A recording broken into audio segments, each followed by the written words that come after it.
9월 25일 주일 예배 하나님께 올려드립니다.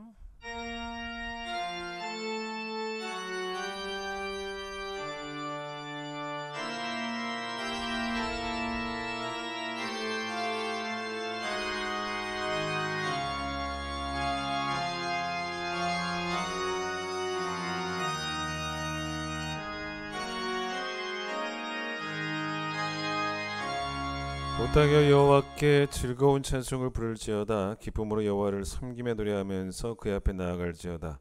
감사함으로 그의 문에 들어가며 찬송함으로 그의 궁정에 들어가서 그에게 감사하며 그의 이름을 송축할지어다. 아멘.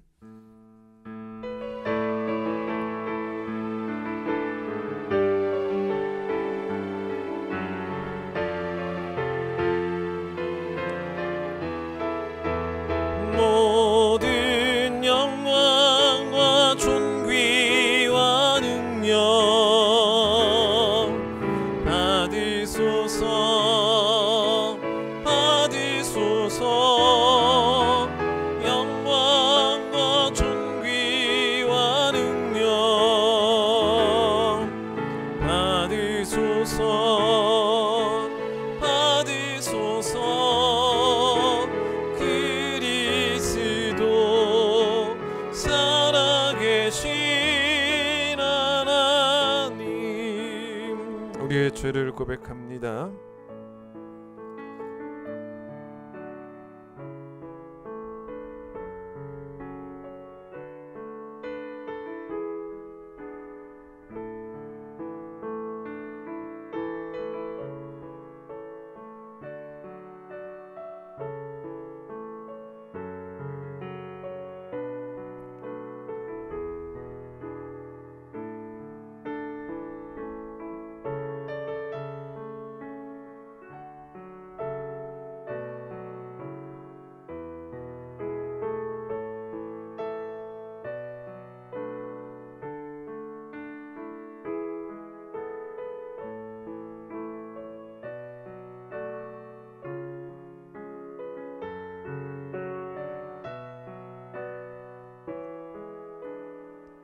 여호와는 긍휼이 많으시고 은혜로우시며 노하기를 더디하시고 인자하심이 풍부하시도다.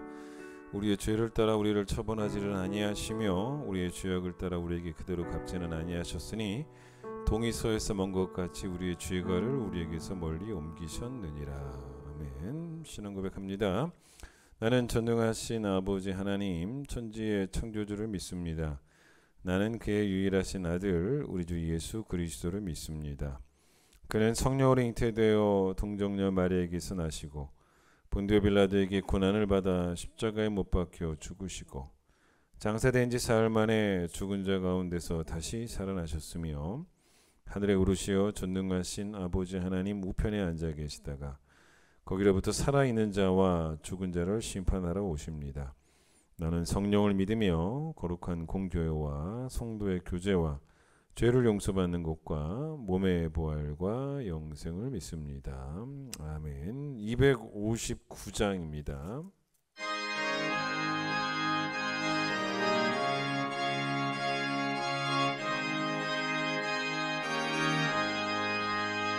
예수 십자가에 흘린 피로써 그대를 씻기어 있는가.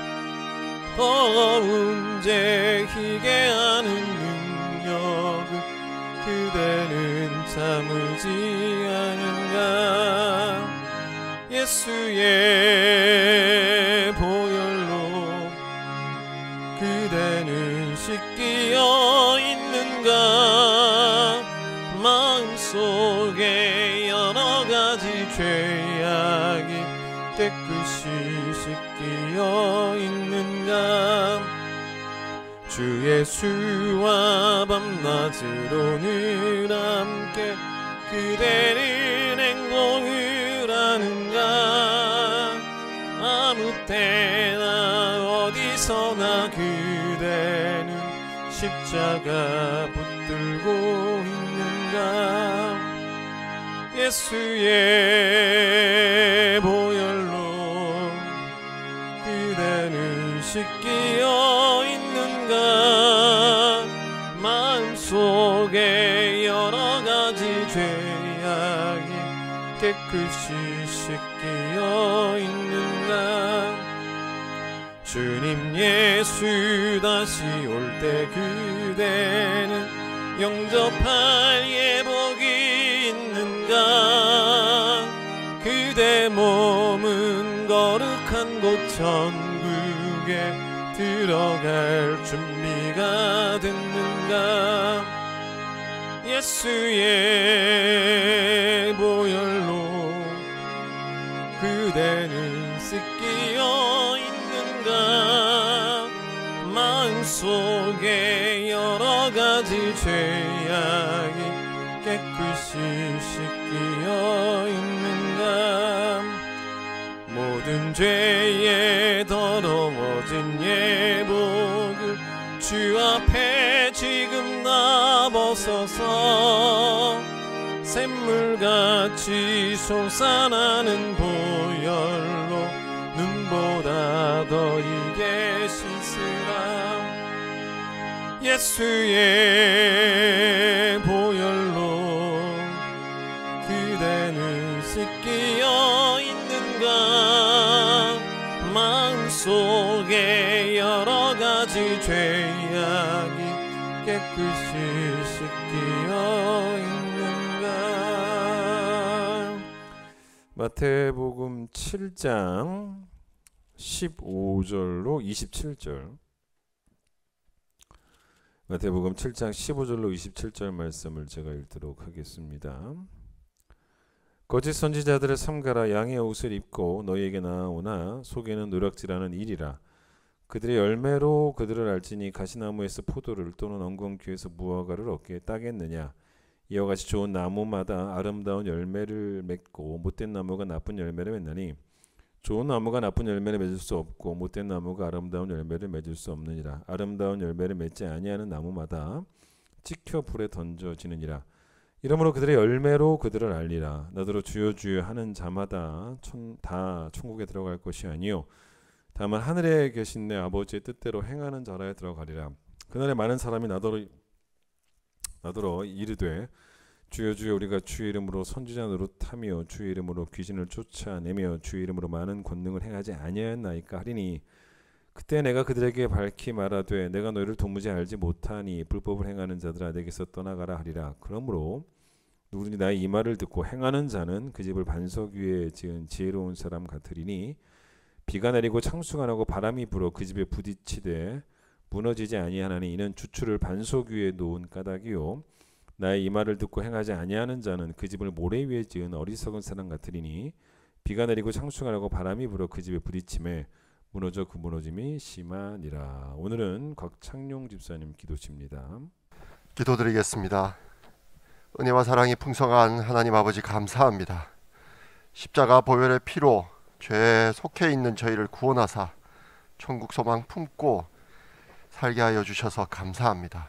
태초부터 주님의 백성으로 선택하여 주시고 말씀을 주시어 그 말씀에 따라 은혜 받고 주님의 온전하심을 닮아 평온하게 하여 주셔서 감사합니다.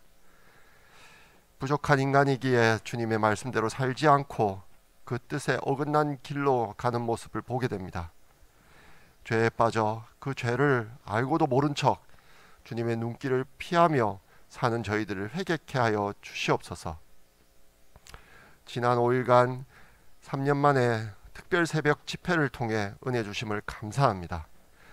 다시 많은 성도들이 함께 이 새벽을 열어 예수님의 말씀을 듣게 하시며 때로는 위로의 마음을 때로는 회개의 마음을 주셔서 감사합니다. 예수 그리스도의 가르침에 따라 행하게 하시며 그 가르침을 따라 사는 것이 평온하고 복된 삶이라는 것을 고백하게 하옵소서. 세상과 구별되어 주님의 제자로서 좁은 길로 기꺼이 선택하여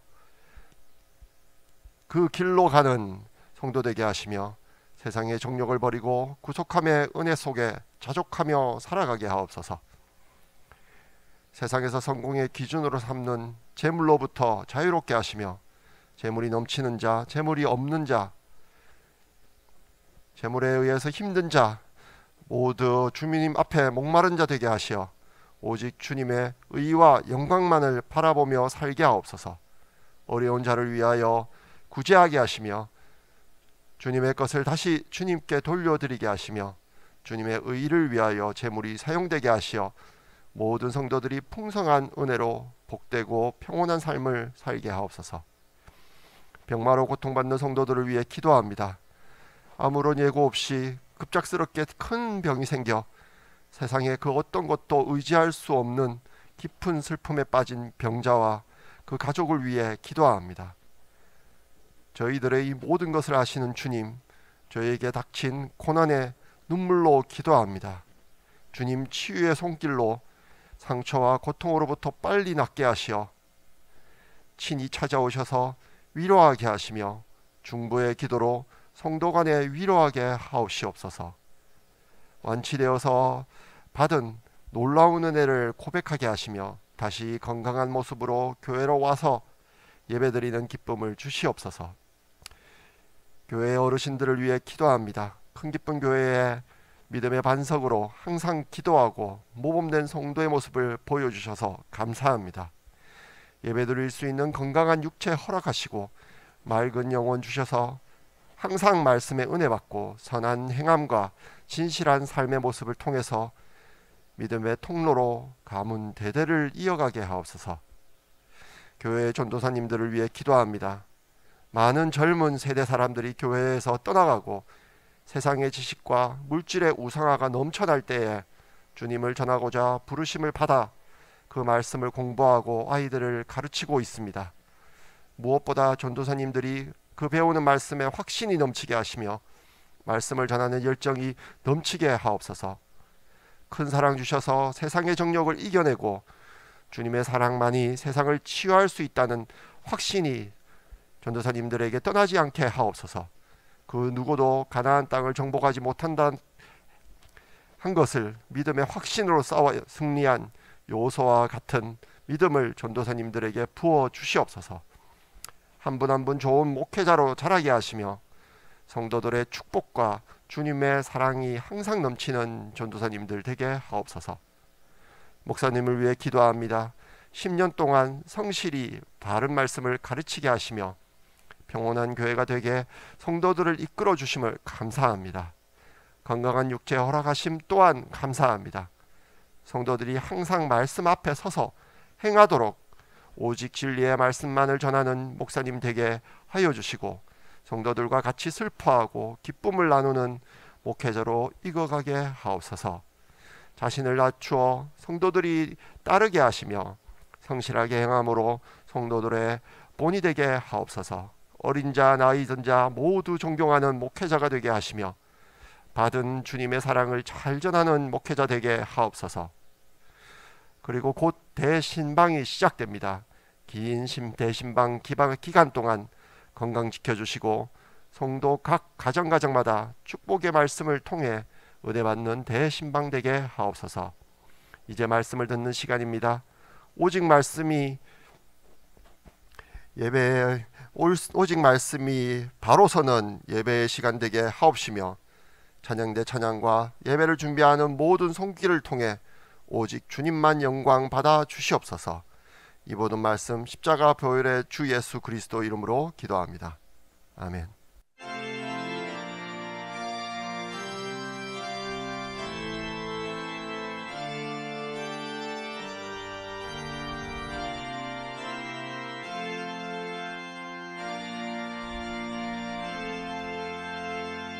봉헌하겠습니다.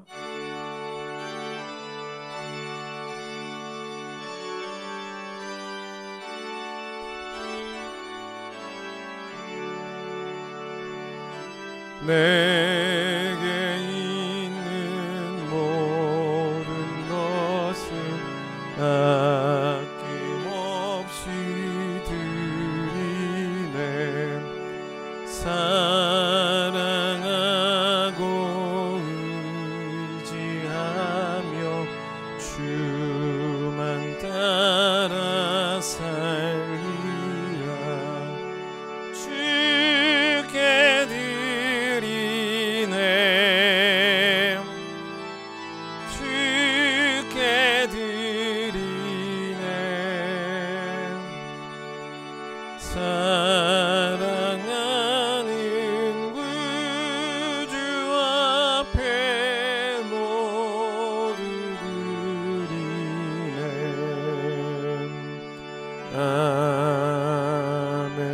거룩한 주일 주의 임재 앞으로 나와 예배하게 하심을 감사합니다. 우리 예배를 받으시 합당하신 하나님께 아름답고 좋은 것으로, 선한 것으로, 또 최고로 거룩한 것으로, 또 많은 정성을 담아 하나님을 예배하는 귀한 성도들 될 수 있도록 주님 도와주시옵소서.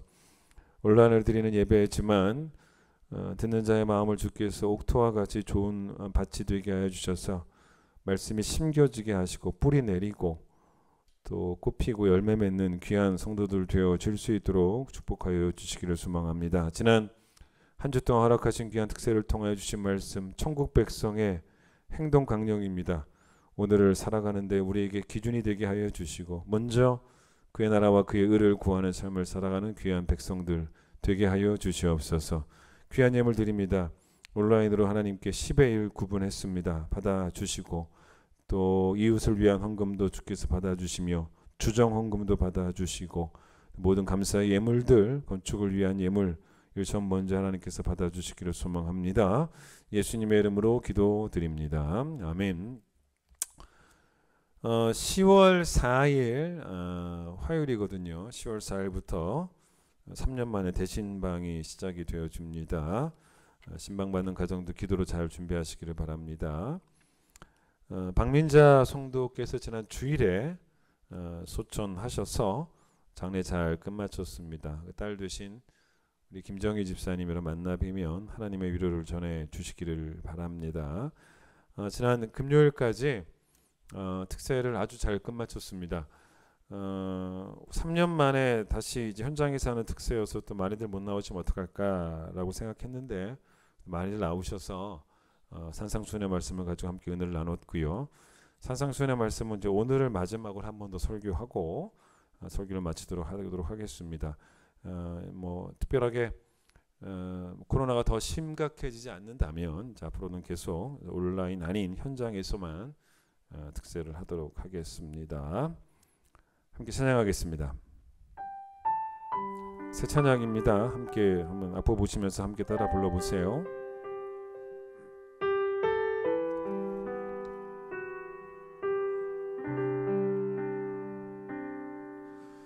우리 주는 위대하며 능력이 많으시도다. 그의 지혜 무궁하며 인자는 영원하도다. 상한 자들 고치시며 상처를 싸매시도다. 별들의 수를 세시며 이름을 붙이셨도다. 그가 구름으로 하늘을 덮으시며 땅을 위하여 비 준비하시니 예루살렘아 여호와를 찬송할지어다. 내 하나님을 감사함으로 그 앞에 나가며 주 임재 앞에 경배해. 이번 특세를 통해 산상수훈의 말씀을 쭉 들으셨는데, 제가 가장 지난 5일 동안 집중적으로 설교했던 그 본문이 어디였냐면 6장 33절. 먼저 그의 나라와 그의 의를 구하는 삶이 무엇인지를 설명을 계속 드려왔습니다. 이제 오늘 설교는 지난 6일간이죠. 주일부터 시작해서 산상수훈의 결론에 해당하는 7번째 말씀인데, 예수님은 제자들에게 말씀을 가르치셨는데, 쉽게 말하면 이제 결론이 뭐냐면 산 위에서 말씀을 듣고 은혜를 받은 제자들에게 거기서 끝나면 안 된다는 것입니다. 결단들을 했겠죠. 근데 그 결단이 산 아래에서 실천이 돼야 된다라는 것으로 설교를 마무리하시거든요. 가르침을. 그래서 오늘 설교는 여러분 지난 주일부터 시작해서 금요일까지 들었던 6일 동안 들었던 말씀들을 이제는 실천하라라는 그런 설교가 이제 오늘 설교가 되겠죠. 내 삶에 하나님 나라가 임하기를. 근데 이게 하나님 나라가 임한다는 것은 지난 특세도 설명했던 것처럼 하나님이 나를 완전히 통치하시고 다스리는 상태를 말하는데, 그게 어떤 상태냐면요, 아는 것과 행하는 것이 일치한 상태입니다. 또는 믿는 것과 행하는 것이 일치할 때 하나님 나라가 제대로 임한 거죠. 그래서 여러분 오늘 보면 21절 보세요.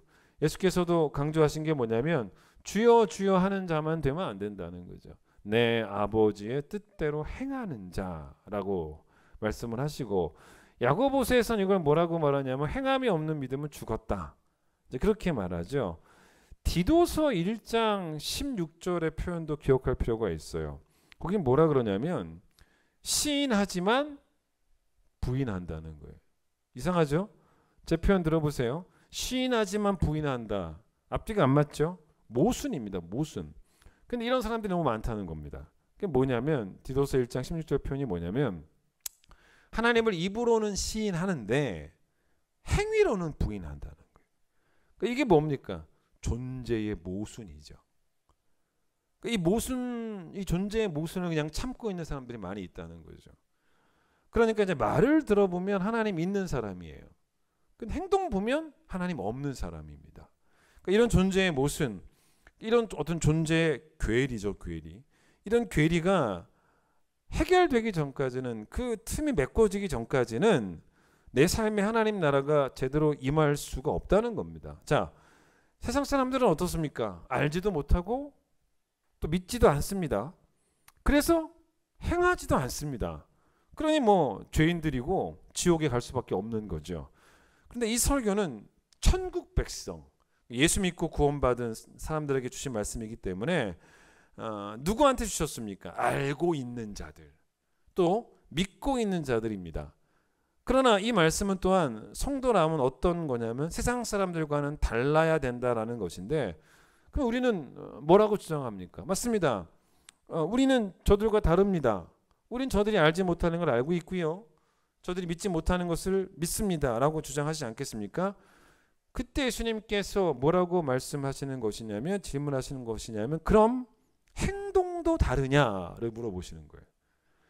거기에 이제 우리가 할 말이 없는 거죠. 그래서 오늘 본문 읽지는 않았지만 이 산상수훈 5장 13절부터 봐보세요. 예수께서 하신 유명한 말씀 있죠. 너희는 세상의 소금이다, 또 세상의 빛이다 라고 말씀하셨는데, 세상의 소금과 빛이라는 개념은 세상 사람들과 아는 바가 다르고 그들과 믿는 바가 다르다라는 말이 아니지 않습니까? 행함이 다르다라는 거죠. 그러니까 제가 존재 모순이라는 표현을 사용했는데, 이렇게 예를 들면 그게 얼마나 이상한 건지 여러분 좀 이해가 되실 거예요. 자, 추석에 운전을 해서 부산에 계신 부모님을 찾아뵈러 간다라고 생각해 보세요.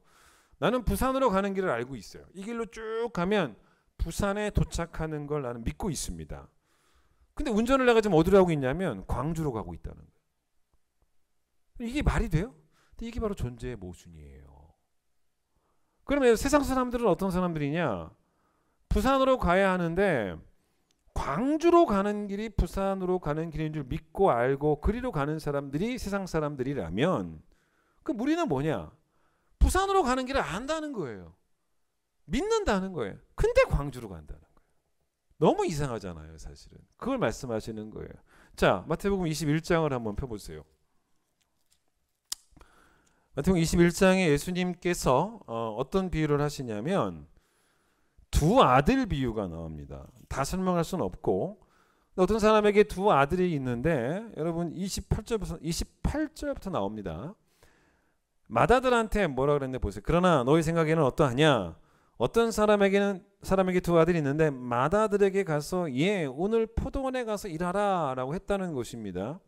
근데 29절 보세요. 대답하여 이르되 아버지 가겠습니다 라고 하더니 안 갔다는 거예요. 이겁니다.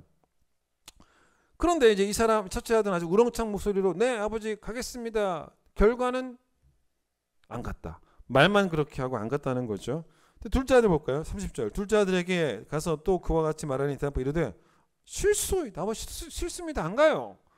라고 했더니 그 후에 뉘우치고 갔다라고 이렇게 나옵니다. 자, 둘째 아들은 자기 행동을 뉘우치고 갔죠. 결과적으로 이제 누가 더 훌륭하냐는 거죠. 예수님 비유는 당연히 둘째 아들입니다. 근데 예수님이 이 비유를 왜 드셨냐면 누구 보고 일단 들으라고 이 비유를 드셨냐면 당시 유대 종교 지도자들 보고 들으라는 겁니다. 말만 잘하는 사람들이었다는 거예요. 그러나 실제적으로는 행함이 없는 사람들을 예수님이 유대 종교 지도자들이라고 알고 계시기 때문에 그들이 첫째 아들인 겁니다. 근데 여러분 둘째 아들은 누군지 볼까요? 자 31절 그 중에 누가 아버지의 뜻대로 행했냐? 둘째 아들이죠. 저기 빨간색 글씨 보세요. 예수께서 이르시되 내가 진실로 너에게 이르노니 세리와 창녀들이 너희보다 먼저 하나님 나라에 들어가리라. 자, 이 말씀이 무슨 말씀이겠습니까? 그러니까 둘째 아들은 누구를 상징하셨던 거였냐면 세리와 창녀를 상징한다는 겁니다. 여러분 세리와 창녀들 중에 뭐 다 그런 건 아니겠지만 정말 예수 만나고 자신들의 옛 모습을 뉘우치면 이제 삶이 바뀌는 거죠. 실제로 삶이 바뀐 사람들이 많았다는 거죠. 대표적인 사람이 누굽니까? 예수님 만나셨던 삭개오입니다. 그러니까 무슨 말씀이냐면 겉모습이 진짜가 아니라는 거죠. 뭐 겉모습이야. 뭐 유대 종교 지도자들이 세리와 창녀들에 비해서 훨씬 더 경건해 보였을지 모르겠지만 그러나 진짜 경건은 포도원에 가겠다는 대답이 아니라는 거예요. 에? 실제로 가는 게 경건이라는 것입니다. 물론 자, 잘 들어보세요. 우리가 행함이 있어야 구원받는 건 아닙니다. 그러나 우리의 행함은 제 표현을 보세요. 우리의 행함은 천국 백성 되기 위함이 아니고 천국 백성답기 위함이죠. 정확히 이해하세요. 그러니까 천국 백성이 되기 위함이 아니라 천국 백성답기 위함입니다. 이런 예를 한번 또 들어볼까요? 남자와 여자가 결혼을 합니다. 그래서 아이를 낳아요. 아이를 낳으면 당연히 자연스럽게 뭐가 됩니까? 부모가 됩니다. 그런데 아이를 낳으면 부모라는 신분이 바뀌죠. 이 신분은 죽었다 깨어나도 안 바뀌어요. 절대로 바뀌지 않습니다. 근데 그것을 끝입니까? 아니죠. 여러분 부모들이 부모 되기로 끝납니까? 우리가 그래요? 우리 열정이 뭡니까? 우리 열정은 뭐냐면 그 다음 과제에 충실하죠. 그게 뭡니까? 부모답기죠. 부모다움. 부모 되기로 끝나지 않습니다. 천국 백성이 되는 건 은혜로 되는 거예요. 그런데 그 은혜에 보답할 수 있는 유일한 방법은 바로 뭐냐면 천국 백성답기입니다. 그거예요. 자, 야고보서가 행함이 없는 믿음은 죽은 믿음이다라고 하는 것이 주제인데 그러다 보니까 언뜻 보면 자꾸 행함을 강조하니까 교리서였던 로마서 아니면 뭐 갈라디아서와 뭔가 충돌되는 것처럼 느껴지죠. 바울이 로마서에서 또 갈라디아서에서 우리는 믿음으로 구원받습니다라고 말하는데 야고보는 자꾸 행함을 너무 강조하니까 이게 뭔가 충돌이 아니냐라고 생각할지 모른다는 거죠. 충돌이 되면 성경에 안 들어오는 거예요. 그럼 야고보서는 빠져야죠. 근데 그렇지 않아요. 로마서와 갈라디아서의 주제가 뭐겠습니까? 천국 백성 되기죠. 여러분 그럼 야고보서의 주제는 뭐겠습니까? 천국 백성 답기입니다. 그렇게 생각하시면 돼요. 천국 백성 다움. 전혀 충돌이 안 됩니다. 자, 오늘 본문에서 말하는 행함이 없는 믿음은 방금 전에 말했던 뭐 아직 설명하지 않았지만 어떤 게 있어요. 그런데 야고보서에서도 말하는 행함이 없는 믿음이라는 것이 또 있다는 것입니다. 그러면 일단 우리가 이 오늘 본문에서는 무엇을 가지고 행함이 없는 믿음이라고 하는지 제가 설명을 드릴 텐데 이게 이렇게 들어보시면요. 이해가 안 되는 상황입니다. 이게 말이 돼? 근데 여러분 우리가 행함이 없으면 말이 안 되는 상황이라는 거예요. 사실 되게 이상한 상황이라는 것입니다. 자, 한번 오늘 본문으로 보죠. 일단 마태복음 7장 가세요. 얼마나 말이 안 되는 상황인지 행함이 없다는 게 그냥 가볍게 받아들일 만한 이야기가 아닙니다. 24절 보세요. 7장 24절. 그러므로 누구든지 나의 말을 듣고 뭐하는 자는 행하는 자는 집을 반석 위에 지은 지혜로운 사람 같다는 겁니다. 그렇죠?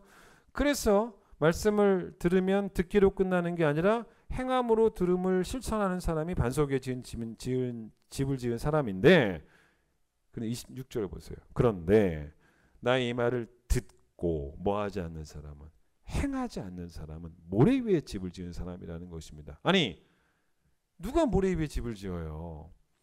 근데 우리가 그런 사람들이라는 거예요. 그러니까 행함이 없는 신앙이라고 하는 것은요, 신앙의 세계에서는 아주 비상식적인 상황입니다. 모래 위에 왜 집을 짓습니까? 자, 이게 마태복음의 이야기입니다. 근데 이제 야고보서에서는 이 행함이 없는 행함이 없는 믿음을 어떤 모습을 그려내는지, 이것도 정말 말이 안 되는 상황이라는 것입니다. 자, 일단 야고보서로 갑니다. 야고보서 1장을 한번 펴보세요. 1장부터 먼저 볼 필요가 있습니다. 이 야고보서 1장을 딱 펴시면 371페이지, 야고보서의 수신자들이 나옵니다. 누구한테 편지를 썼는지를 보세요. 1장 1절, 하나님과 주 예수 그리스도의 종 야고보는 흩어져 있는 12지파에게 문안한다 라고 이렇게 말합니다. 흩어져 있다라는 말은 박해를 받아 피해 있다는 말이고, 근데 12지파에게 편지를 한다는 것입니다. 자, 이 부분을 정확하게 이해하셔야 됩니다. 자, 아무리 제가 야고보서가 행함에 대한 이야기를 많이 한다고 해도 아까 말씀드린 것처럼 로마서와 갈라디아서의 교리와 충돌이 되는 그런 내용이면 들을 수 없다 그랬죠. 그렇죠? 그래서 이거는 충돌이 안 된다 그랬죠. 그래서 알 게 있습니다. 누구한테 편지를 보냈냐면 12지파에게 편지를 보냈다는 것입니다. 12지파에게. 자, 이거 설명합니다. 12지파 하면 누가 떠오릅니까? 신천지가 떠오릅니다. 그렇죠? 몇 명? 14만 4천 명만 구원을 받는다. 이게 신천지입니다. 이단이죠. 각 지파당 몇 명? 12,000명씩. 곱하기 12 해보시면 14만 4천 명. 그러니까 신천지의 말대로라면 천국 가면 대부분 어느 나라 사람이에요? 한국 사람입니다. 14만 4천 명 안에 들어있는 한국 사람이 제일 많을 거 아니겠습니까? 걔네들 지금 믿는 사람들 가운데 딱 14만 4천 명이죠. 그런데 요한계시록은 천국을 그려낸 성경인데 걔네들이 요한계시록의 달인이라고 말하는 사람들 아니겠습니까? 요한계시록 7장 9절로 10절 보시면 천국 묘사가 나오는데 그게 좀 이들하고 주장하고 다르죠. 그러니까 요한계시록을 너무 자기들이 잘한다라고 주장했던 이 신천지들이 요한계시록 7장 9절과 10절의 말씀은 애써 외면할 거란 말입니다. 거기 뭐라고 나오냐면, 이르에 내가 보니 각 나라의 족속과 백성과 방언에서 아무도 능히 셀 수 없는 큰 무리가 나와서 흰옷 입고 손에 종려가지를 들고 보좌 앞과 어린 양 앞에 서서 큰 소리를 외쳐 이르되 구원하심이 보좌에 앉으신 우리 하나님과 어린 양께 있도다. 자, 여기에 보세요. 잘 들어보세요. 14만 4천 명과 동의어가 뭔지 아십니까? 아무도 능히 셀 수 없는 무리예요. 그게 14만 4천 명입니다. 그러니까 14만 4천 명은 뭐냐면 하나님이 택하셔서 구원한 모든 성도들을 상징하는 숫자일 뿐인 것이지 정말로 14만 4천 명만이 천국에 들어간다는 말이 아니에요. 그러니까 신천지들이 아주 나쁜 놈들인 게 성경 해석을 이상하게 해놓고 나서 사람들을 미혹하죠. 위협하죠. 겁주죠.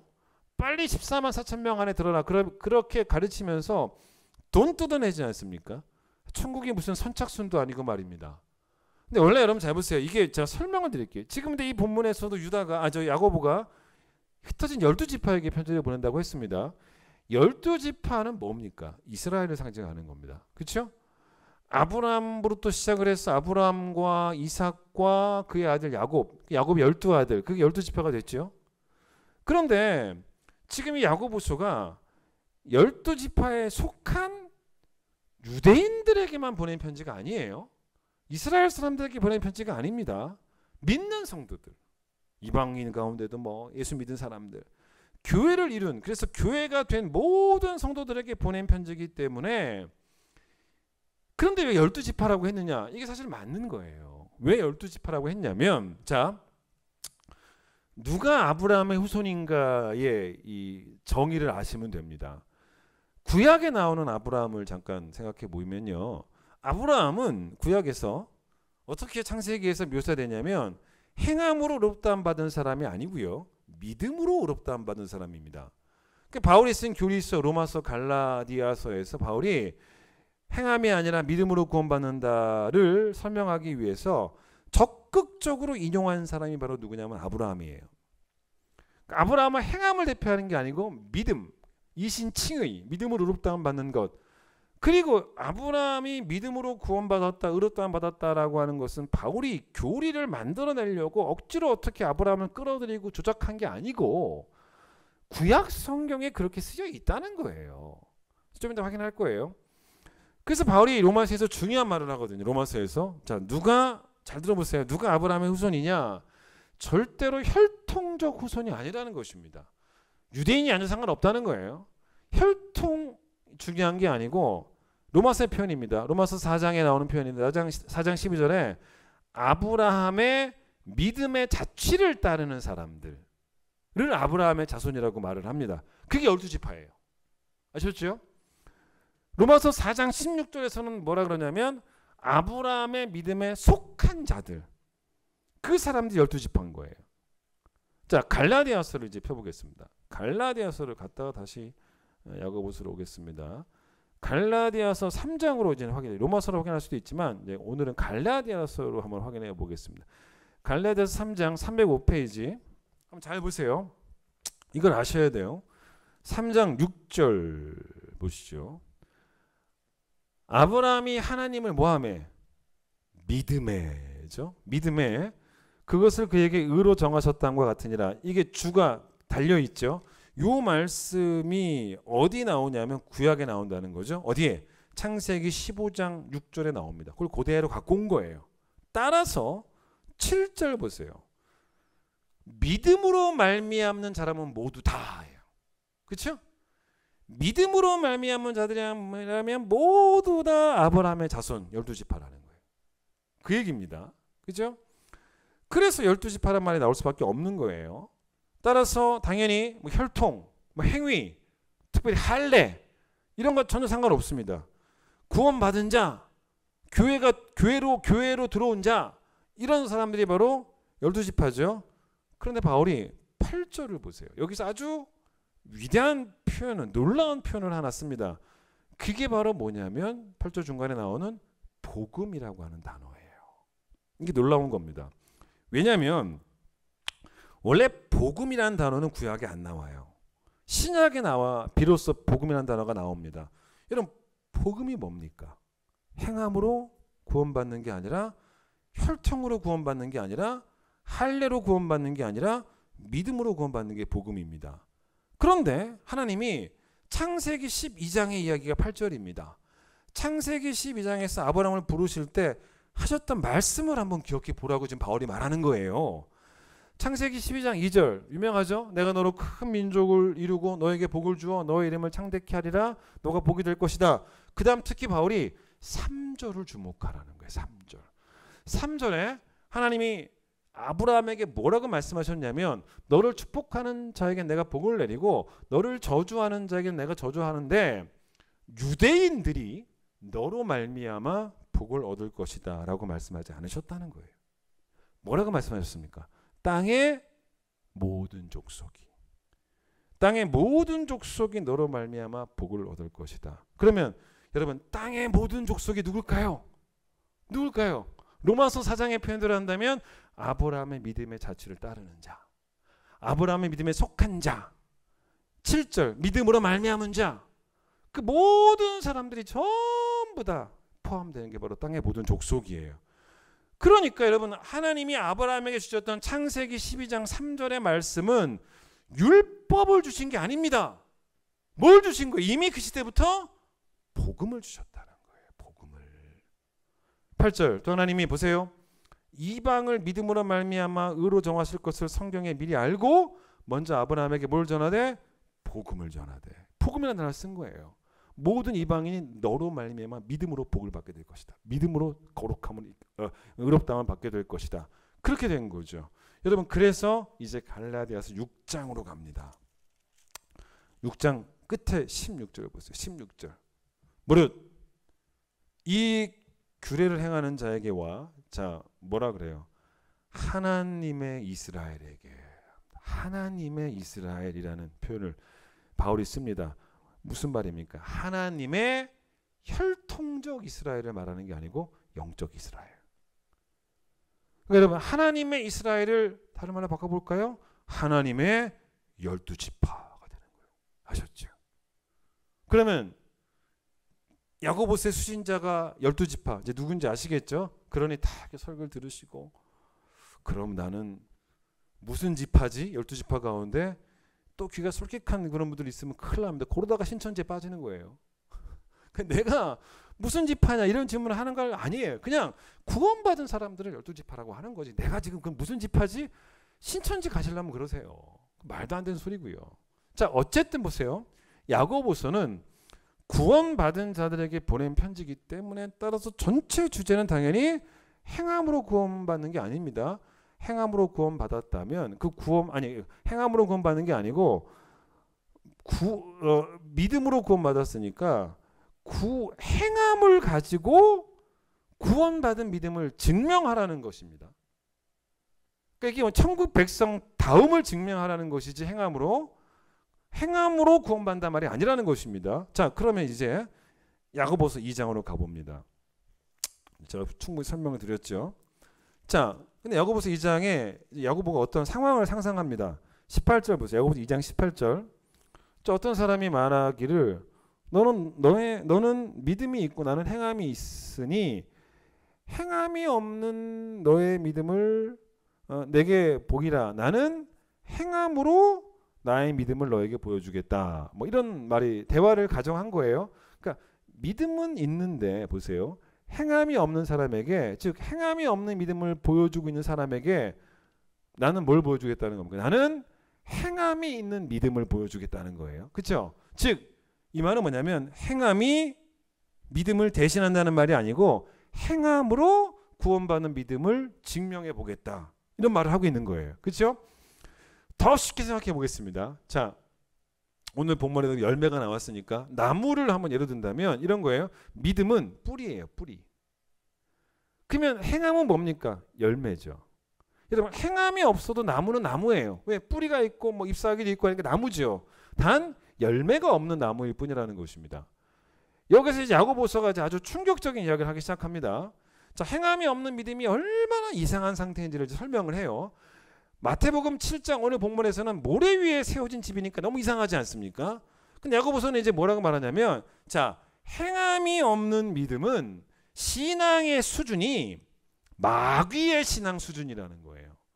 아, 난감하네요. 제가 여러분에게 마귀의 신앙 수준이라는 표현을 썼는데 아니 여러분 마귀가 신앙 있다는 말 들어봤습니까? 이상하잖아요. 마귀가 믿음이 있어요? 이상하지 않습니까? 되게 처음 들어본 말 같죠? 근데 이건 제가 만들어낸 말이 아니라 여기 나오는 말입니다. 19절 보세요. 너가 하나님은 한 분이신 줄을 믿느냐? 잘하는도다. 귀신들도 믿고 떠느니라. 이런 말을 지금 야고보가 하고 있다는 것입니다. 자, 물어봅시다. 마귀가 하나님이 유일하신 분이라는 걸 믿습니까? 안 믿습니까? 여러분 잘 보세요. 마귀가 이 표현들을 보세요. 하나님이 유일한 분이라는 걸 믿어요? 안 믿어요? 믿어요. 믿습니다. 마귀는요. 예수님이 하나님의 아들인 것을 믿습니까? 안 믿습니까? 믿어요. 믿습니다. 그래서 여러분 성경 보시면 특히 이제 복음서 보시면 귀신 들린 사람들을 예수께 데리고 올 때 예수님이 다 쫓아냅니다. 왜 그렇습니까? 귀신이 예수님이 하나님의 아들이라는 것을 믿기 때문에 도망가는 거예요. 무서워서. 믿잖아요. 또 사도행전 보시면 사도들도 예수의 이름으로 귀신을 쫓습니다. 귀신들도 사도들이 믿는 예수님을 믿기 때문에 무서워 도망가 버린 거예요. 마태복음 4장에 보시면 마귀가 예수님에게 세 가지 유혹을 하지 않습니까? 첫 번째, 두 번째, 세 번째 유혹 가운데 첫 번째, 두 번째 유혹 때는 뭐라고 계속 말을 했냐면 네가 만일 하나님의 아들이라면 이런 말을 계속합니다. 그러면 첫 번째 뭐 돌덩이를 가지고 떡을 만들어라. 두 번째 성전 꼭대기에서 뛰어내려라. 이 말은 마귀가 예수님이 하나님의 아들인지를 모르고 질문하는 게 아니에요. 하나님의 아들인 걸 믿어요. 알아요. 근데 하나님 아들 하면 죄짓게 해보고 싶어가지고 무모한 시도를 한 거예요. 자, 그런데 보세요. 마귀의 특징이 뭐냐는 겁니다. 마귀의 반대가 천사겠죠. 거룩한 영. 자, 마귀와 천사의 공통점이 있다면 마귀나 천사나 하나님의 유일하신 분이라는 것을 예수님이 하나님의 아들이라는 것을 다 알고 믿고 있지만 마귀는 절대 뭐를 안 하냐면 하나님의 뜻에 순종을 안 해요. 순종을 안 합니다. 지 멋대로 삽니다. 천사는 하나님의 뜻에 순종합니다. 그 차이가 있는 거죠. 그래서 이 야고보서가 행함이 없는 우리의 믿음에 대해서 이게 얼마나 말도 안 되는 상황인지를 말하면서 좀 충격을 더 주기 위해서라도 행함이 없는 믿음을 가진 사람들은 말입니다. 신앙의 수준이 마귀의 신앙 수준밖에 안 되는 사람이에요 라고 말하고 있는 거예요. 되게 무서운 이야기이긴 하죠. 자, 그 다음 이 야고보서에서 말하는 행함이 없는 믿음이 어떤 수준 정도냐면 26절 보세요. 뭐라 그럽니까? 영혼 없는 몸이 죽은 것 같이 행함이 없는 믿음도 죽은 것이다 라고 이렇게 말하고 있지 않습니까? 몸에, 자, 제가 지금 살아있죠. 몸에는 영혼이 있죠. 그래서 살아있다고 말할 수 있지만, 자 보세요. 아까 방금 전에 제가 나무 이야기했습니다. 나무 중에 과실나무. 과실나무는 열매가 목적이죠. 그런데 뿌리는 있는데 잎사귀가 무성하긴 한데 열매가 없다면 나무가 아니다라고 말할 수는 없지만 나무다움은 없는 거죠. 과실나무는 열매를 맺어야 되니까 나무답지는 않은 거예요. 나무인 건 맞지만 나무답지는 않은 것입니다. 마찬가지로 몸에 영혼이 없다고 몸이 아닌 건 아니죠. 어쨌든 몸은 맞죠. 그런데 여러분 몸이 몸다우려면 영혼까지 있어야 몸다움이라는 거예요. 그 이야기를 야고보가 하고 싶었던 겁니다. 그러니까 행함 없는 믿음은 영혼이 없는 몸이라는 거예요. 저희 이번 특세 때 꽃게 이야기 한번 하지 않았습니까? 꽃게 이야기 좀 더 이어가겠습니다. 제가 꽃게를 사러 간 이야기를 특세에서 잠깐 말씀드렸는데 원래 이 꽃게가요. 금어기가 8월 20일까지입니다. 금어기가 딱 끝나면 이제 어부들이 그때부터 막 꽃게를 잡기 시작하니까 이제 가을에 우리가 꽃게를 먹을 수 있게 되는 거죠. 근데 여러분 시장 가시면 어시장 가잖아요. 저는 소래 갔다 왔다 그랬죠. 꽃게 팔 때 꽃게 파는 분들이 뭐라고 말하는지 혹시 아세요? 딱딱이 이래요. 물렁이 아니에요. 이런 말 들어보셨어요? 아시는 분들 많이 계시겠죠. 뭐 머리를 치는 분들의 설명을 좀 드리겠습니다. 물렁이가 훨씬 싼 거예요. 다 아시겠지만. 그러니까 물렁이가 뭐냐면 꽃게는 계속 탈피를 한다는 거예요. 탈피를 하면서 계속 좀 그러면서 이제 겉도 점점 딱딱해지고 속도 점점 차올라서 그런 겉과 속이 꽉 찬 꽃게를 먹으면 맛있는데 8월 20일에 금어기가 끝나고 그때부터 잡기 시작하면요. 그때 좀 빠른 감이 있다는 거죠. 여전히 탈피 죽인 꽃게들이 있는 거예요. 그런 게 잡혀요. 근데 그걸 잡아서 파는 게 불법은 아니죠. 왜냐하면 8월 20일 이후에 잡았으니까. 그래서 여러분 어시장 가서 꽃게 파는 분들 보면 딱딱이 너무 강조해요. 물렁이 아닙니다. 물렁이도 팔아요. 단 싸게 팝니다. 딱딱이가 키로에 15,000원 이러면 물렁이는 뭐 그거 거의 반값입니다. 그 반값도 안 되는 경우가 많습니다. 그 물렁이 꽃게를 누가 사가냐? 상한 사람들 많이 있다는 거죠. 그거 가서 그냥 꽃게 찜은 좀 그렇다 치더라도 뭐 꽃게탕을 먹든지 아니면 심지어는 껍질이 부드러우니까 딱딱하지 않으니까 통째로 튀겨 먹든지 뭐 그런 분들도 있다는 겁니다. 그런데 우리가 가서 이렇게 자세히 보면 물론 아는 사람들도 계실 거지만 우리 같은 사람 가면 잘 구별이 안 돼요. 전문가들은 볼 수 있지만 근데 물렁이는 그렇다고 하더라고요. 더 이 살이 안 찼기 때문에 더 투명해 보이고 딱딱이가 될수록 투명함이 사라지고 더 딱딱해지니까 투명함이 없어지고 그러니까 우리가 가서 물론 그 아줌마들이 파는 분들이 이거 물렁이 아니고 딱딱입니다라고 말을 해주긴 하겠지만 정말 뭐 설명도 안 해준다면 그거 물렁이냐 딱딱이냐 확인하려면 그냥 눌러보면 돼요. 눌러보면 쑥 들어가면 당연히 물렁인 거죠. 여러분 행함이 없는 믿음은 바로 이 물렁이라는 거예요. 쉽게 말하면. 그래서 바울이 이걸 뭐라고 말합니까? 똑같은 얘기. 물렁이나 똑같습니다. 디모데후서 3장 5절. 그런 사람들을 뭐라고 말합니까? 경건의 모양새는 있다는 거죠.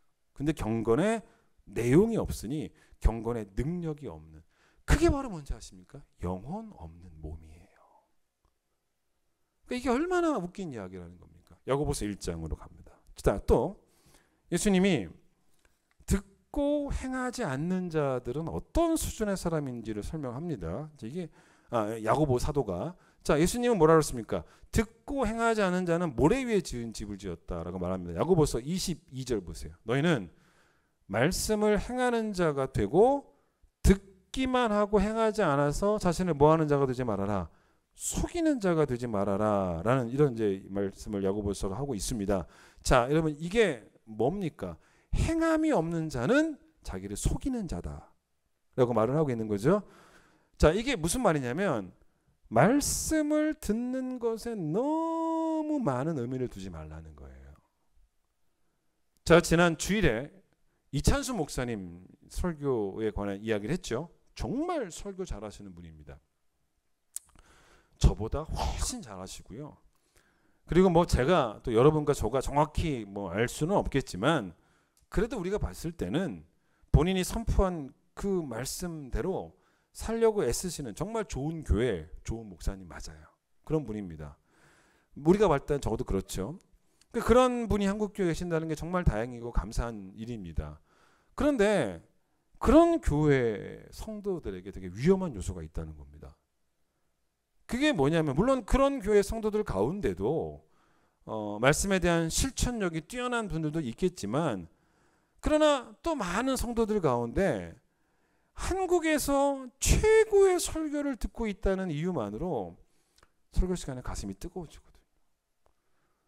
그것만으로 내가 예수를 잘 믿고 있다고 속고 있다는 거죠. 그게 바로 뭐냐면 자기를 속이는 거예요. 자기 자신에게 속고 있는 거죠. 여러분 귀가 호강했다고 내 삶이 거룩한 건 아니에요. 여러분 내가 듣고 있는 설교의 수준이 나의 신앙의 수준은 절대로 아닙니다. 그 얘기예요. 그게 24절, 그게 23절에 22절의 말씀입니다. 그래서 이제 이 말씀을 이제 야고보가 하면서 조금 더 기가 막힌 상황으로 설명하기 위해서 이게 말이 안 되는 상황이다.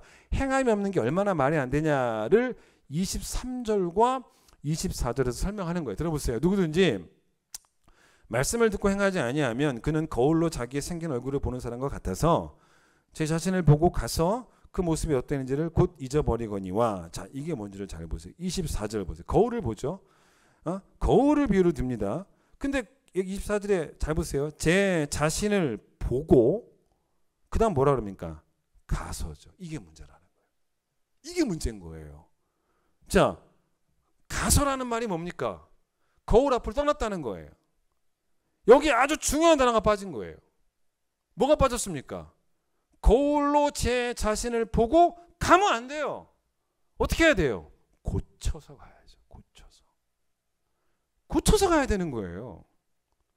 근데 뭐가 없어요? 고쳐서가 없다는 거죠. 자, 거울 이렇게 보니까 얼굴에 더러운 게 묻었습니다.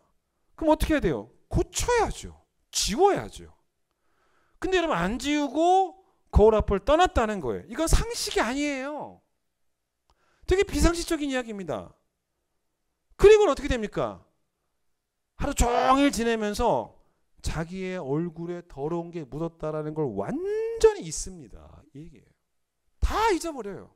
누가 와서 당신 얼굴에 뭐 묻었어 라고 말해주지 않는 이상 그 묻은지도 모르고 그냥 하루 종일 그냥 삽니다. 우리가 그렇다는 거예요. 큰 기쁨 교회에 와서 설교를 여러분 이렇게 지금까지 들으시면서 지금 온라인으로 들으시면서 들어보니 목사님 설교가 틀렸어. 내가 오라. 이런 분 계실까요? 저는 없다고 봅니다. 집에서 여러분 혼자 이렇게 말씀 성경을 읽으면서 성경이 틀렸어. 내가 오라. 이런 분 계십니까? 저는 그 정도까지 분은 없을 거라 생각이 들어요. 근데 여러분이 듣고 있는 설교는 여러분이 읽고 있는 성경은 여러분의 죄를 보여주는 거울이라는 거예요. 근데 그렇게 한참이나 거울을 보고 있으면서도 안 고치면 상식이 아닌 거죠. 그러니까 일주일 동안 살면서 내가 문제가 있는 걸 싹 다 잊고 살고 있다는 거죠. 그게 자기를 속이는 거예요. 여러분 지금까지 행함이 없는 믿음이 얼마나 말이 안 되는가. 모래 위에 집을 짓죠. 마귀의 신앙 수준이죠. 영혼 없는 몸과 같죠. 자기를 속이죠. 거울을 보기만 하고 고치지 않죠. 자기 모습을 잊어버리죠. 이게 얼마나 웃기냐는 거예요. 그래서 이제 마태복음으로 갑니다. 그래서 예수님께서 이제 오늘 말씀까지 들으면 그래도 뭐 다 보지 못했지만 산상수훈의 중요한 말씀을 제가 거의 그래도 본 편입니다. 5장으로 가세요. 이제 드디어 5장 13절부터 읽지는 않습니다. 그래서 이제 예수님께서 우리에게 제자라면, 예수 믿는 천국 백성이라면 세상의 빛이 되고 세상의 소금이 되어야 된다라고 말씀하시는데, 자, 세상의 빛이라는 개념은 어렵진 않아요. 세상은 어둡고 우리는 밝아야 되고, 즉 우리의 행함에 빛의 열매들이 있어야 된다는 이제 그런 이야기죠. 자, 좀 어려운 게 뭐냐면 세상의 소금입니다. 요걸 좀 알 필요가 있어요. 물론 우리가 그동안 소금에 관한 말씀을 들을 때 목사님들 대부분 이런 설명 많이 하셨죠. 소금은 썩지 않게 한다. 그런 의미로 말씀 많이 배우셨어요. 물론 그것도 맞아요. 틀린 해석은 아닙니다. 근데 이 본문에서 강조하는 게 그게 있어요. 뭐가 있는지 좀, 소금이 썩지 않게 한다를 강조하진 않아요. 사실은 그 부분도 설명할 수는 있지만, 자 보세요. 13절, 너희는 세상의 소금이니 소금이 만일 뭘 잃으면, 맛을 잃으면 무엇으로 짜게 하겠는가. 후에는 다 쓸데없어져서 맛을 잃으면 밖에 버려져 사람들에게 밟힌다라는 이야기합니다. 그러니까 소금에 뭘 강조합니까? 짠 맛, 맛을 잃으면 안 된다는 것입니다. 여러분, 자, 왜 그렇습니까? 음식에 소금이 들어가 보세요. 여러분, 소금 없는 음식 먹으면 심심하죠. 진짜 재미없죠. 근데 소금 딱 들어가면 음식에 짠맛이 딱 나는 순간, 간이 딱 맞는 순간 음식 맛이 막 살아나요. 음식 맛을 살립니다. 그런데 만약에 소금이 맛을 잃으면, 쓸모가 없으면, 소금이 짠맛을 못 내면 뭐 그때는 뭐 다 필요 없게 돼버린다는 거죠. 그런 의미라면, 잘 보세요. 크리스찬 제자들, 성도들의 행동이 소금처럼 세상에 맛을 내는 행동이 되어야 된다는 거예요. 무슨 말이냐? 자, 이런 거예요. 세상 사람들도요, 인생을 맛나게 살려고 아주 애씁니다. 그게 뭡니까? 인생을 맛나게 살려면 추구하는 바가 있어야 돼요. 그게 없으면 안 돼요. 목적이 있어야 돼요. 아무것도 추구하는 것 없이 그냥 하루하루 죽지 못해 사는 사람들의 인생은 너무 스스로가 느껴도 맛이 없어요. 그래서 그들은 목표를 정하죠. 추구하는 바를 정하죠. 그게 뭡니까? 대부분 뭡니까? 돈 버는 일이에요. 돈 버는 재미로 삽니다.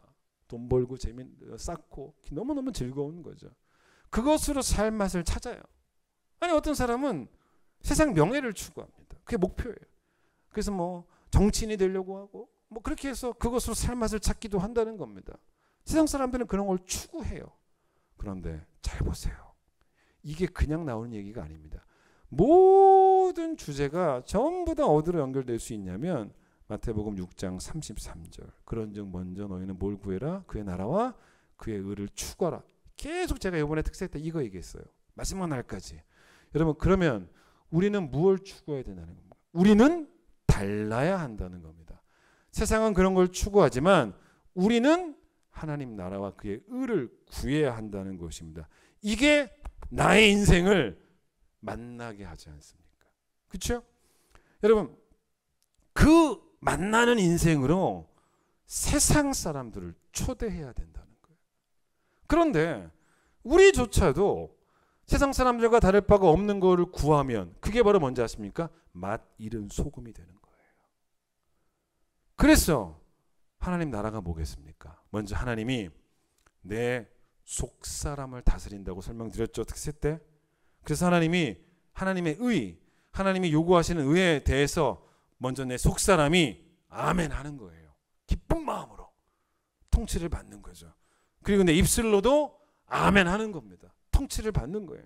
그리고 제일 중요한 거, 오늘 설교, 내 삶에서도 행함으로 아멘을 하면 내 삶이 하나님 나라와 그의 의를 구하는 삶, 즉 살만 나는 삶이 되고 그 삶으로 세상 사람들 초대해야 된다는 거예요. 여러분, 결국 산상수훈의 주제 중의 주제는 마태복음 6장 33절 설교 마칩니다. 하나님이 사는 날 동안, 둘째 날 설교 염려하지 말아라.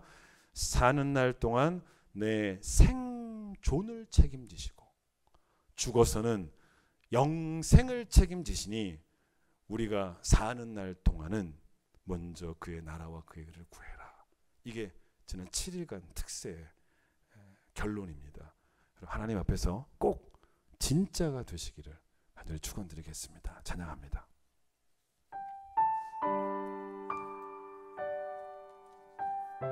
이런 위대하신 하나님, 사는 날 동안 우리의 생존을 책임지시고 영원하신 하나님을 내가 일평생 사랑하겠습니다.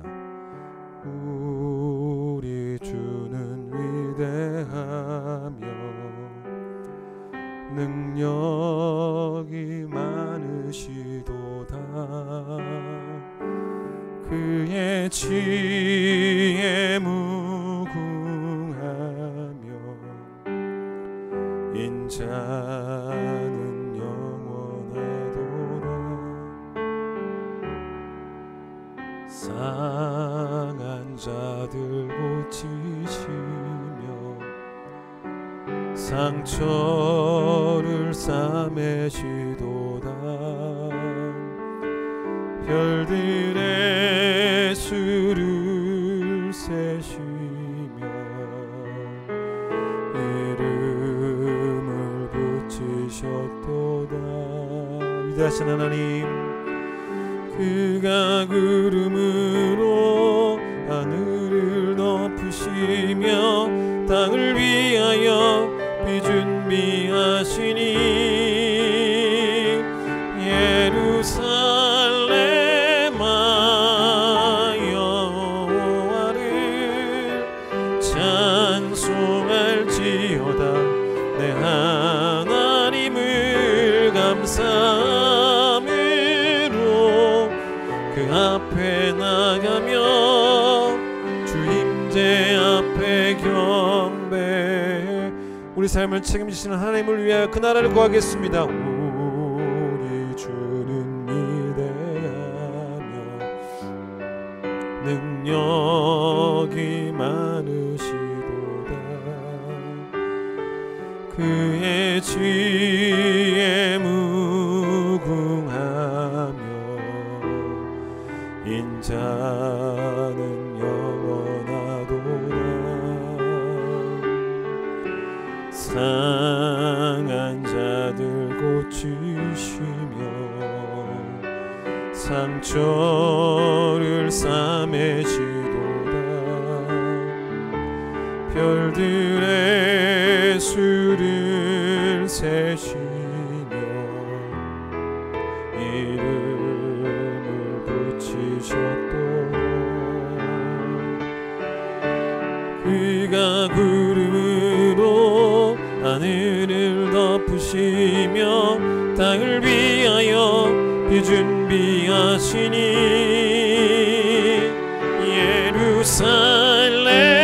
예루살렘아 여호와를 찬송할지어다. 내 하나님을 감사함으로 그 앞에 나가며 주 임재 앞에 예루살렘아 여호와를 경배할지어다. 감사하며 예루살렘아 여호와를 찬송할지어다. 내 하나님을 감사함으로 그 앞에 나가며 주님 하나님의 12지파여 하나님 나라와 그 의를 구할지어다. 예루살렘아 예루살렘아 여호와를 찬송할지어다. 내 하나님을 감사함으로 그 앞에 나가며 주 임재 앞에 경배. 예루살렘아 예루살렘아 여호와를 찬송할지어다. 내 하나님을 감사함으로 그 앞에 나가며 주 임재 앞에 경배. 오늘 말씀을 통해서 우리가 하나님의 이스라엘, 하나님의 12지파임을 배웠습니다. 천국 백성은 천국 백성이 되기 위한 행함이 아니고 천국 백성 답기 위한 행함이 필요하다라는 말씀을 오늘 듣게 되었습니다. 행함이 없는 믿음이 얼마나 이상한 것인지를 다시 한번 깨닫게 하시고, 모래 위에 집을 지으면 되겠습니까? 마귀 수준의 신앙을 가지면 되겠습니까? 영혼 없는 몸이 되어서도 안 될 것이고, 자기 자신을 속여서도 안 될 것이고, 거울만 보고 안 고쳐도 문제가 많은 것이고, 우리 귀한 성도들, 세상의 소금 되기 위하여 세상 사람들이 헛된 것을 구할 때 우리는 하나님 나라를 구하고 그의 의를 구하게 하여 주시옵소서. 하나님의 의의 요구 앞에 우리의 마음이 즐거운 마음으로 아멘하게 하시고, 우리 입술이 아멘으로 대답하게 하여 주시고, 우리 행실이 아멘이 되게 하여 주셔서 하나님 나라와 그의 의를 구하는, 하나님이 우리의 삶을 사는 날 동안 생존을 책임지시고 죽어서는 영생을 책임지시겠다고 말씀하셨사오니, 우리는 사는 날 동안 하나님의 나라와 그의 의를 구하는 천국 백성 될 수 있도록 하나님 우리를 축복하여 주시옵소서. 지난 7일 동안의 산상순의 모든 말씀, 이제는 꼭 삶이 될 수 있도록 성령님 우리와 함께하여 주시옵소서. 이제 예수님 놀라우신 은혜와 하나님의 그 크신 사랑과 성령의 역사하심이 특세 7번 말씀 잘 마치고, 이제 하나님을 나라와 복음을 위하여 행함 있는 믿음으로 영광 돌리기를 원하는 모든 성도들 위해 함께하여 주시길 간절히 축원하옵나이다. 아멘.